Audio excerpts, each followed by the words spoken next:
I mean, I That's like why it. Corliss, if you're listening, you got to get on this. She's just touching her hair right now and just studying. She's playing with the head massager. Yeah. And guys, if you're listening at home, that is not a sexual innuendo. Jack is playing with an actual head massager. Nice. Hey guys, that was a quick shout out to our buddy Corliss. It is November 17, 2019. Just want to say a big congratulations on becoming an architect. It's a huge accomplishment. Congratulations. All right, let's roll that intro music. It's the Jeff and Annie and James Redonkulous Show. Yeah. Awesome.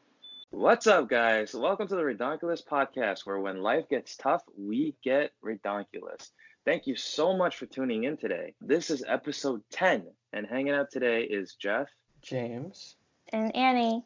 Please like, comment, and subscribe to us on YouTube, Redonkulous Podcast. We are also live on Spotify and Google Podcast. And don't forget to follow us on Instagram. That's Redonkulous Podcast with no space. If you have any suggestions or comments, we would love to hear from you guys.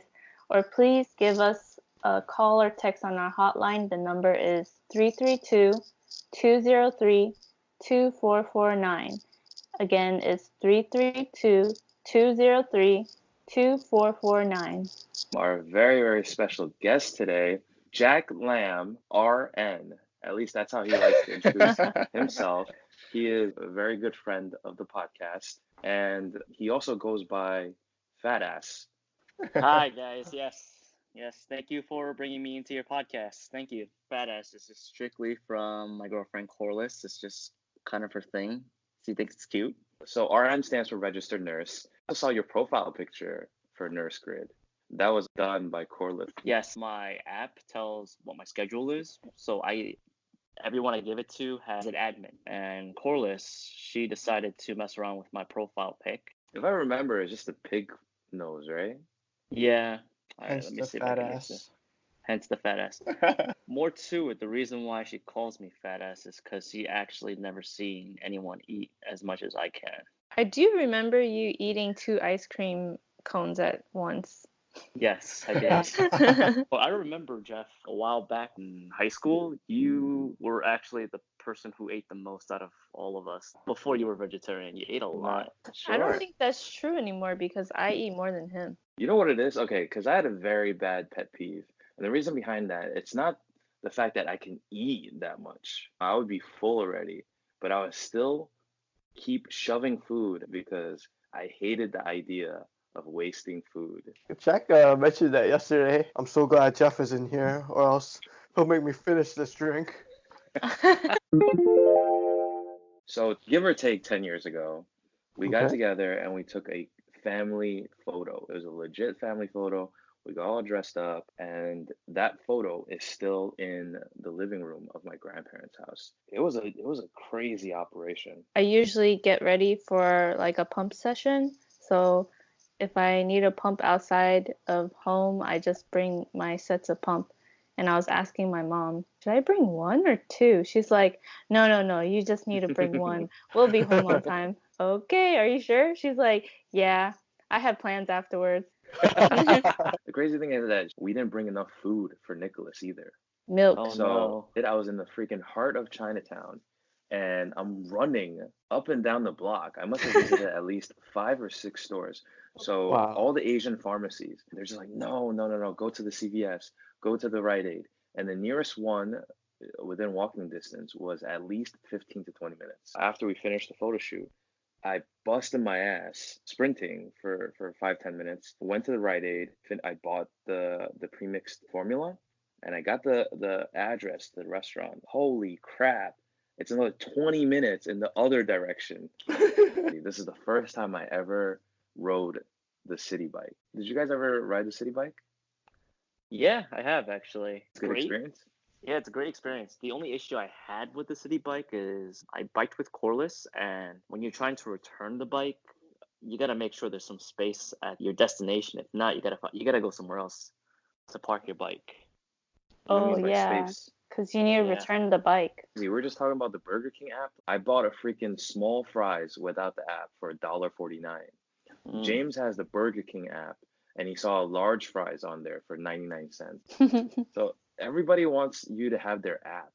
The same thing with the Citibike app. It's $3 for the first 30 minutes. You get extra charges if you go over 30 minutes. If you go and you try to pay for it there without the app, they have a $12 all-day pass.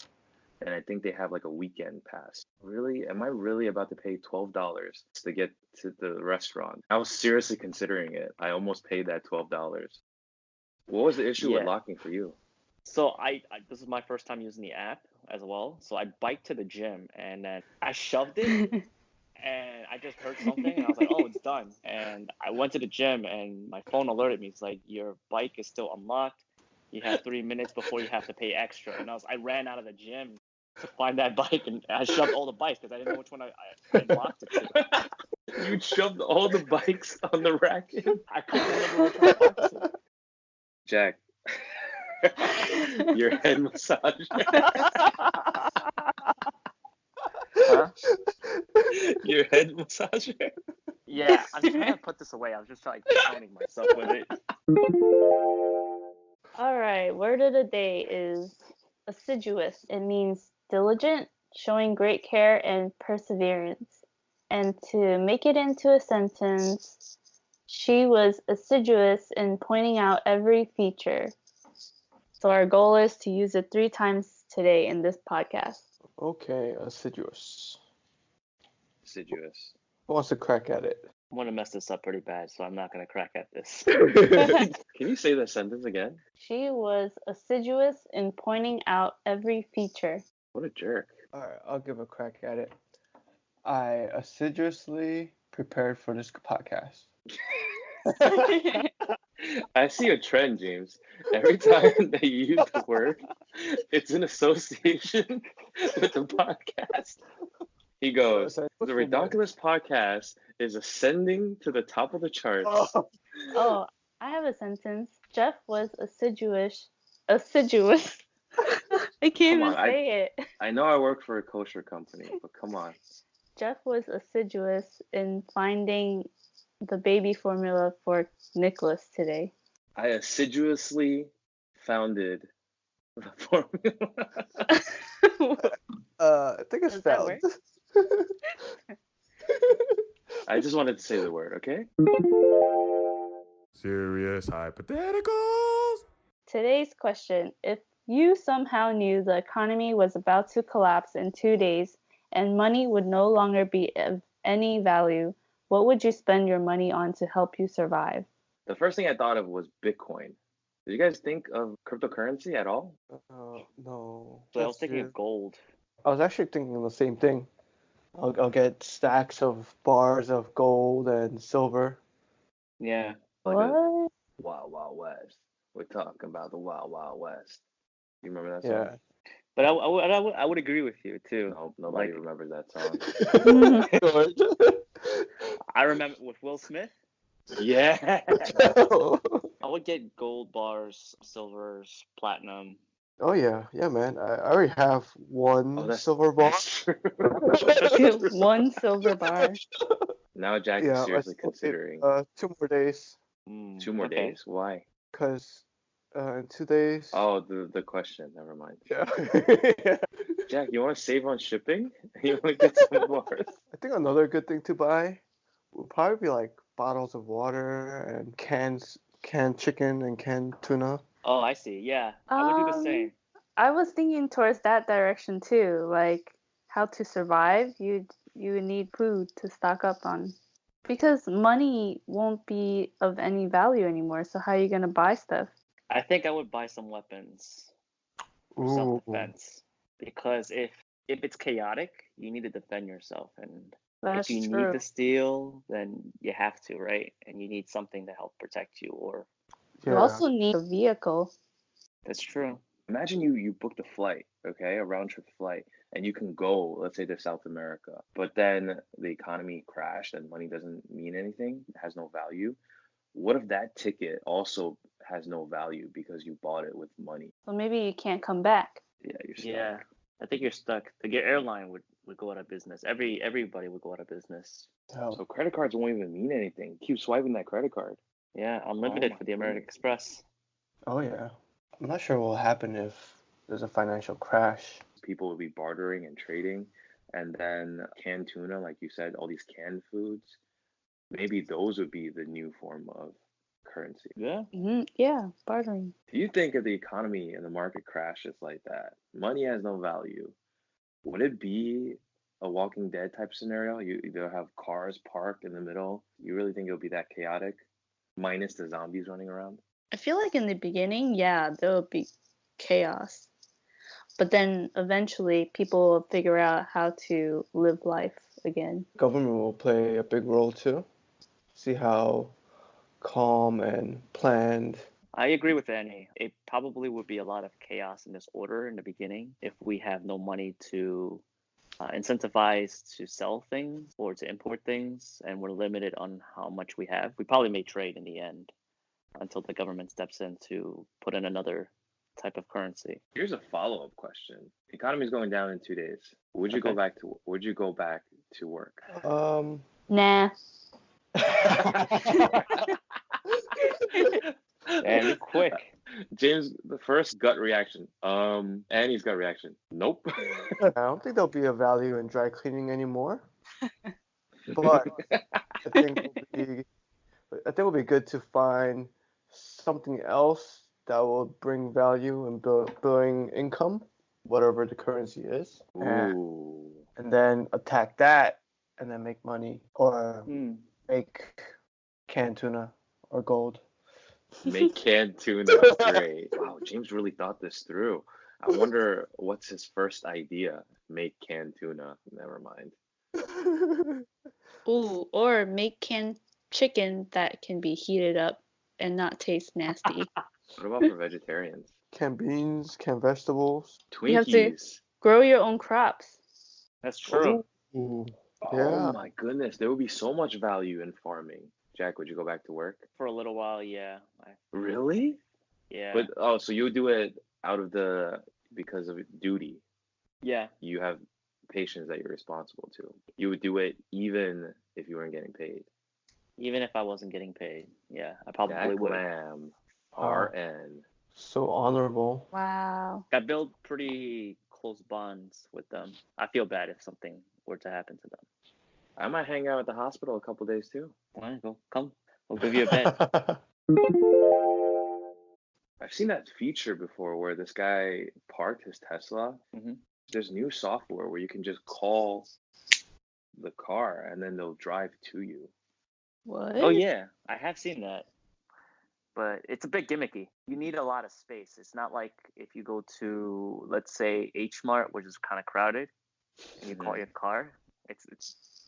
That's not gonna happen. It's gonna stop and it's never gonna come to you.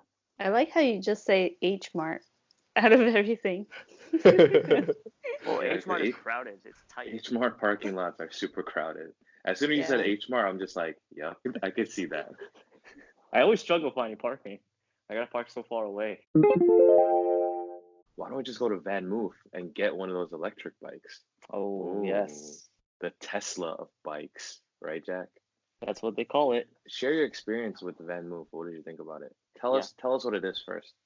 So VanMoof is actually an electrical bicycle, and they're a Dutch company.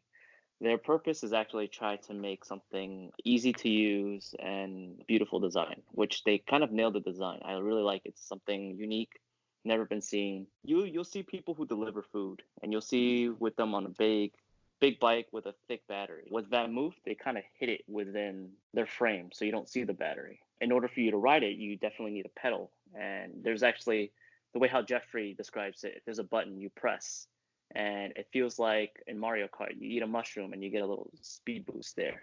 Yeah. Oh. Wow, Yeah. that's pretty cool. VanMoof lets you test drive it or test Yeah. bike it before you buy. So it's really nice. We went to Williamsburg to try it out. There was a girl and a guy employee. That reference totally flew over the girl's head. You can tell she does not play video games. But as soon as I said that, the guy's like, yeah, that's exactly what it's like. How heavy is the bike, by the way? 42 pounds, I think. But what It's if it actually pretty gets heavy. stolen? Yeah. If you join in their care program, people called Hunters or VanMoof Hunters, and they will look for the bike for you. They can't find the bike in 2 weeks. Oh, by the way, the bike has a GPS built in with it.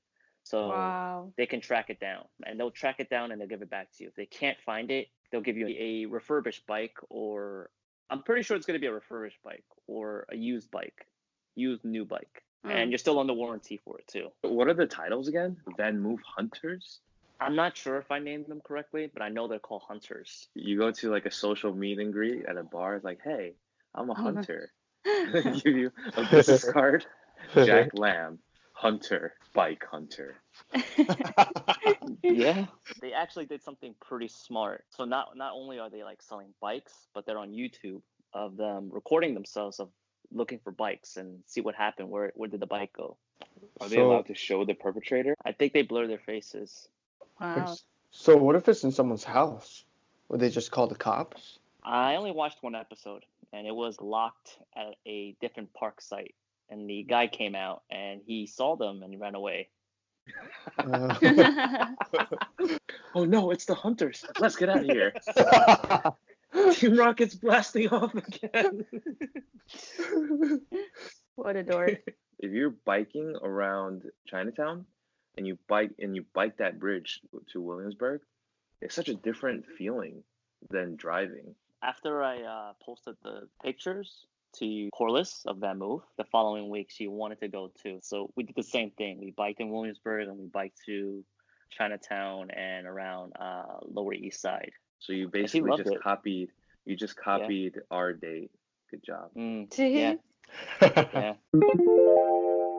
Let's talk about a movie that has been making a lot of buzz since Cannes Festival. People are calling it one of the best movies of 2019. Of course, we're talking about Bong Joon-ho, and the movie is called Parasite. So before we get into this movie, there could be some spoilers, number one. Number two, if you never heard of Parasite, this guy worked with so many different films like Okja, which is on Netflix, Snowpiercer, The Host. He was on The Host also. Oh, right. Yes. Yeah. And Mother. Ooh, that was a good movie too, if you guys didn't see it. Parasite. Let's go. What did you guys think about the movie title? Was it what you expected? I saw only the poster. I've never watched any of the trailers or any reviews to it. So my thought was Parasite. It has to be something about disease, infection, probably something apocalyptic as well. But after watching the movie, I can understand why they call Parasite for the movie. When I looked at Parasite, I thought of the house as being the host, as a person. And poor family coming in to invade the place, kind of like spreading their diseases there. And I thought eventually they would take over the house. And I thought that family was considered, they were the parasite. They were trying to feed off from them. Oh, I was thinking the same, yeah. But it took a completely different turn. Yeah, it did. It absolutely did. Yeah, in the end, they eventually do take over the house, right? No. For a little bit. They took over the house for a little bit in this scene. They're just like, well, basically, we're living here. You know, this is our house, so we live here. The wife kind of compared him to a cockroach. Do you guys remember that's that? right. Yes. She said, you act like you're the man in the house. You act like you live here. But if that family comes back, your father would be like a cockroach crawling away. It's like that bug at our house where you turn on the light and then all the bugs scatter. That's basically what happened in the very next couple of scenes. That is what happened, yeah. I didn't notice it the first time. The second time I watched this movie, when they're filming in different locations, the camera angles and the way they film it is completely different. Back at their house, the main characters, the poor family, everything is scrunched up. Everything is tight. There's no space. The siblings have to huddle in the bathroom just to get Wi-Fi. And the way they filmed it, everything is so tight, the space. And then the very next scene, when he goes out to the interview, the whole scene is so big. They changed it. It's a wide angle now. And then you just see him looking around because he's never been in that place before. He's lost. But it just makes it feel so different. It's just a completely different world, being rich and being poor. And when they eat dinner and the only thing they see is their small window. It's pretty much in the basement. They see their small window, and that's the view they get to see. And while they're living in the rich house, you can see them enjoying the thunderstorm, sitting by the fire and sitting by the big window, and they see everything and they enjoy it. Oh yeah. It's interesting. They make a comparison of both of them. And also the scene where the old housemaid came back and she was going to the basement and it was shot at different angles, made it super scary. It was. I got chills watching that part. Do you remember the part where they talk about the boy on his first birthday when he was eating cake? Yes. Oh, yeah. And they were talking about that he saw a ghost, and you see in the background of that door by the kitchen going to the basement, it's so pitch dark you don't see anything. Like even like eyes. You just see two eyes and it's just like bulging out. It's so creepy. That was so scary. Poor kid, man. People don't believe him. Yeah, seriously. And then when he saw him again, he fainted again. I felt so bad for him. Something like this happened in real life in Japan. Yeah. Really? Yeah, I think you told me this, Jeff. Look it up. It's a real story that happened in Japan. Forget the details also. It's kind of fuzzy. Yeah. On my end, but pretty much he set up cameras in his house, and the only thing that tipped him off is because he has alarms or sensors, something in his house, and it would keep getting tripped off. Every time they investigate, they're like, wait, there's nobody in the house. And when the cops came, so he called the cops a couple times. When the cops came the first time and checked out the house, it's completely locked. There's no signs of break-in. There's nothing. That's weird. Why did the alarm go off? And it was a homeless person. I believe he was hiding out the owner's closets and would just come out and get food. Can't believe he never figured it out for that long.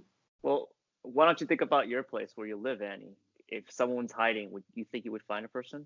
And then if it's like a trap door behind the closet. Ugh. That is so scary. Let me share something creepy with you guys that happened the other day. Like I said, Annie said, she pumps, right?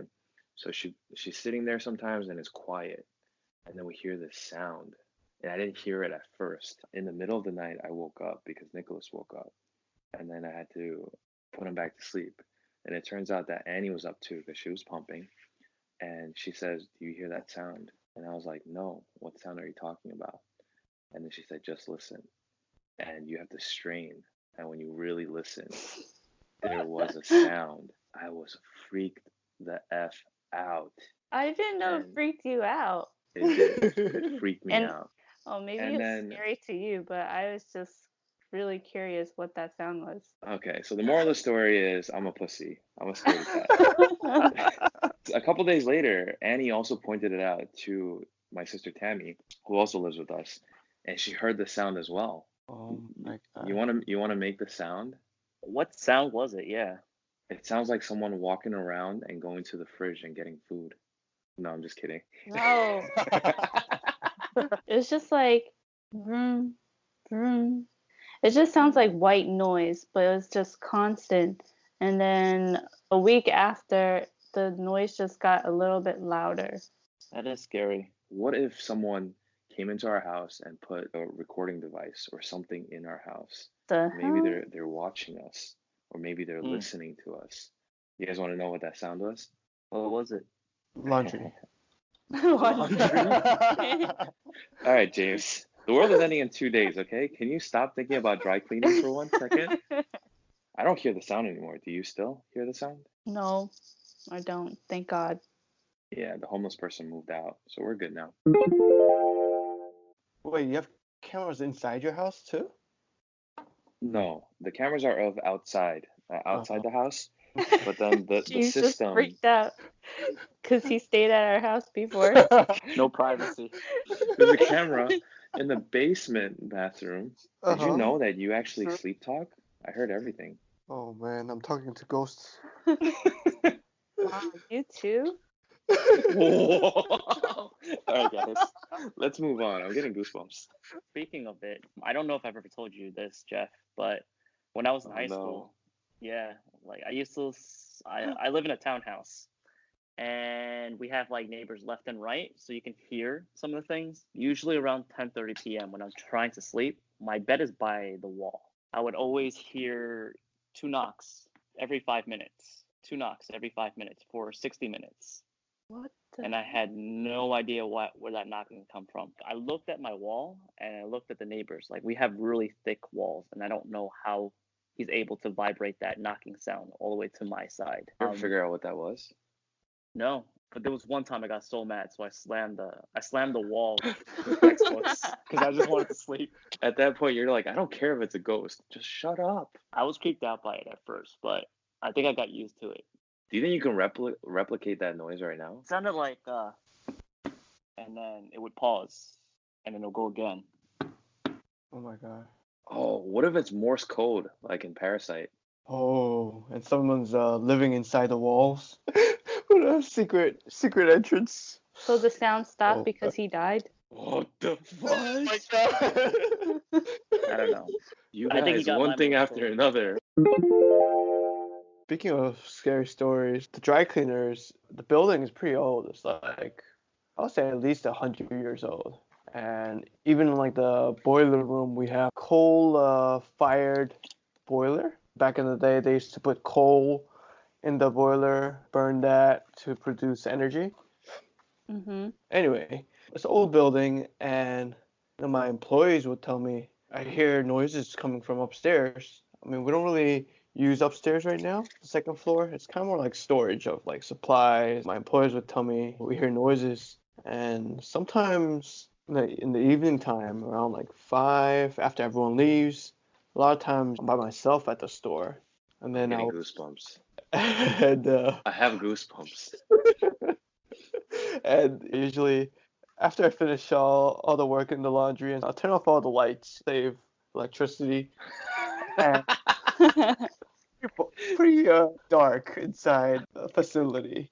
And then I'm usually at the counter area, and then it's lit up for the customers to come in and out. And sometimes you hear like creaking noise from upstairs. Ooh. Ooh. And at that point, I'll get scared. I'll turn on the lights just to double check. I won't go upstairs, but the first floor, I'll turn on the lights to be sure everything's okay. I left for work early yesterday. My delivery man, I usually wait for my delivery man to come back from the last delivery around like 5 o'clock. And he was running late, so I had the garage door unlocked. He can come in, load the laundry machines, and then go home. He was texting me, hey, I finished loading all the machines. I locked the gate. I'm leaving. I was like, all right, cool. He was telling me while I was washing clothes, I felt something swipe across my back. No way. Yeah, when he told me that, I was freaking out. Oh, man. When did this happen? Yesterday night, around 6. James, I have such a good idea. Uh-huh. If we raise $1 million, instead of staying the night at a haunted house, why don't you stay the night at your workplace? Number one, we don't need to break in anywhere. You have the keys.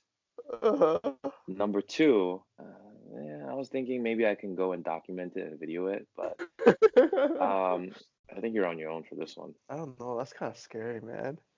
So How would you not be scared of a haunted house and you're scared of this, where you go every single day? But it's at night and he's by himself.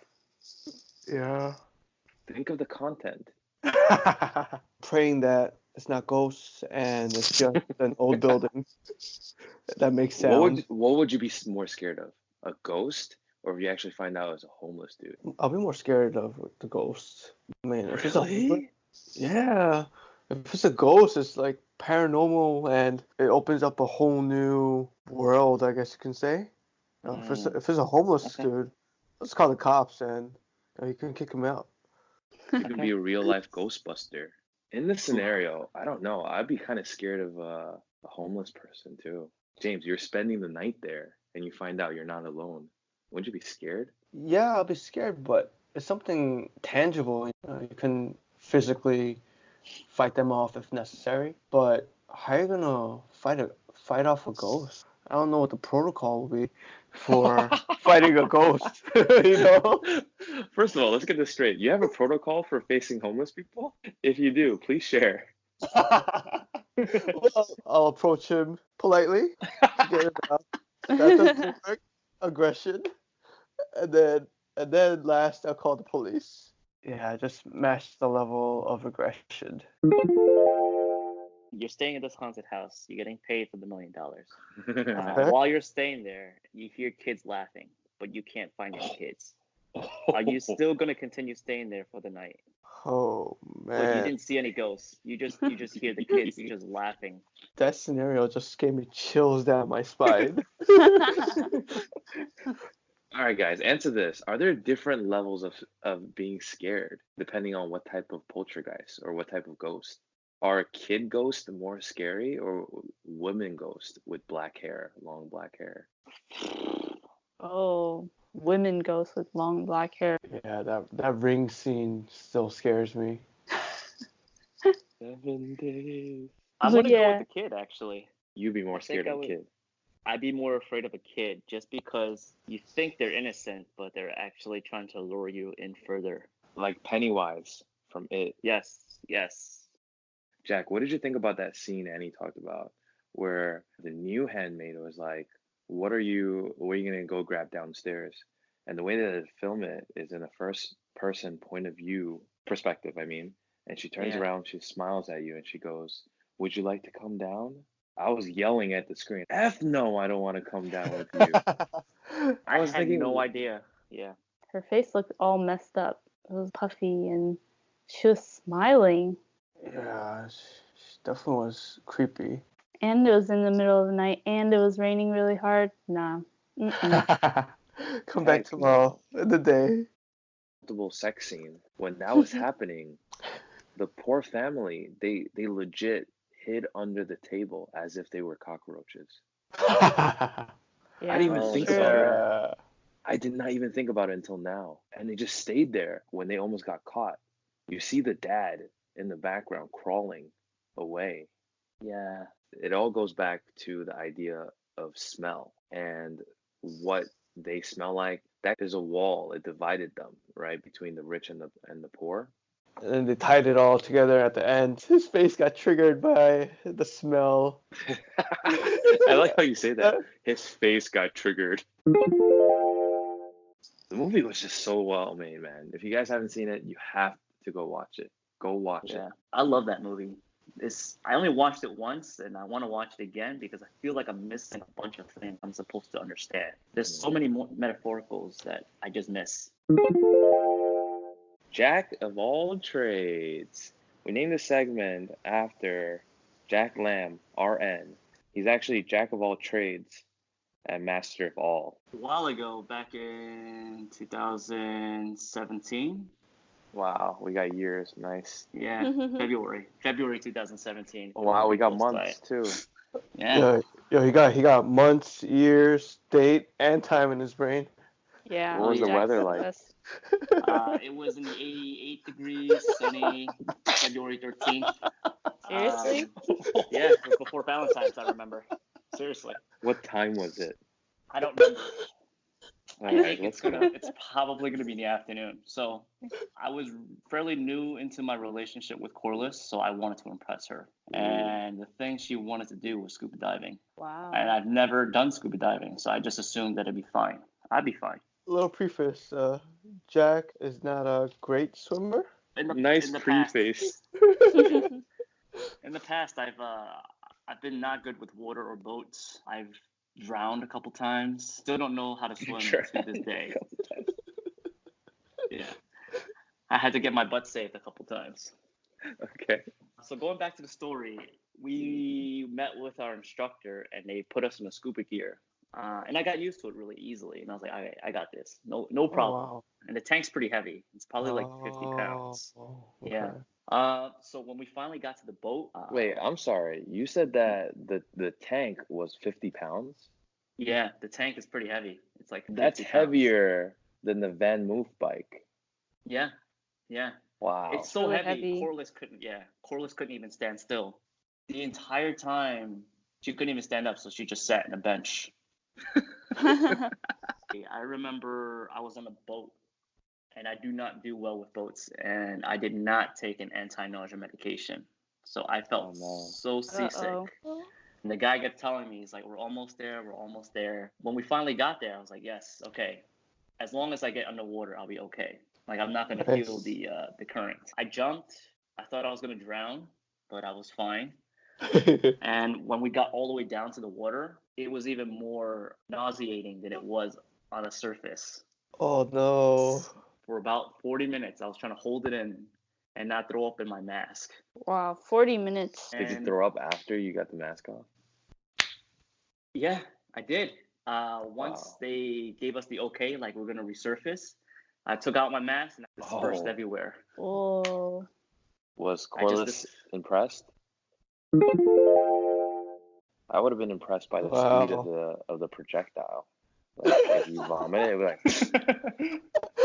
And also, I would probably be impressed by the color. What color was it? Do we have to go into detail? You already told us the day, the time, the weather, and the year. Might as well. It was yellow. All right? Gross. Oh man. I got back up to the surface of the water. I just put my head up and I just kept throwing up.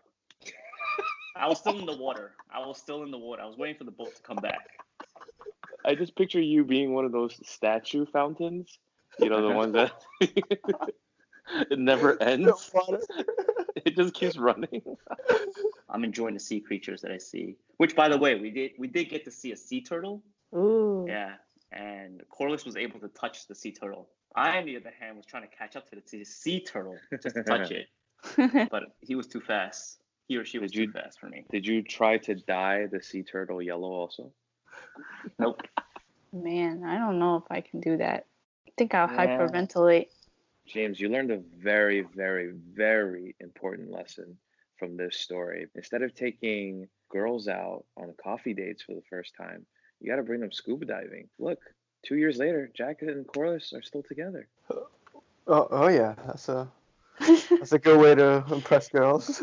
Yeah, bring some anti-nausea medication and mint. Go scuba diving, but don't forget your nauseating medicine. Jack Lam, thank you very much for joining us today. Thank you again for inviting me. What was that accent? You sounded Sorry. a little bit Irish. Yeah, thanks for coming on, Jack. We will definitely bring back Jack Lam, RN, fat ass, and then we'll have him come on and do Jack of all trades segment again. We would love to hear from you guys. Please give us a call on our hotline. The number is 332-203-2449. Again, 332-203-2449. Thank you guys. Yes, and please comment on any of our platforms. Especially YouTube, because that's James's baby. It's the Redonkulous podcast starring Annie and Jeff and my coolest guy in the world whose name is James. It's Redonkulous. All right, guys, let's sign off. From us here on the Redonkulous team to you guys, thank you so much for listening. Please hit the like and subscribe button.